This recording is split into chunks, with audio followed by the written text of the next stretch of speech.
দেশের মোট বৈদেশিক মুদ্রার রিজার্ভ আরও বেড়ে এখন 34.82 বিলিয়ন ডলারে দাঁড়িয়েছে বলে জানিয়েছে কেন্দ্রীয় ব্যাংক।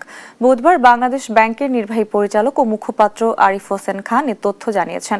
কেন্দ্রীয় ব্যাংকের সবশেষ তথ্য অনুযায়ী ৩রা জুন পর্যন্ত দেশের গ্রস রিজার্ভের পরিমাণ দাঁড়িয়েছে 34,082 মিলিয়ন ডলার।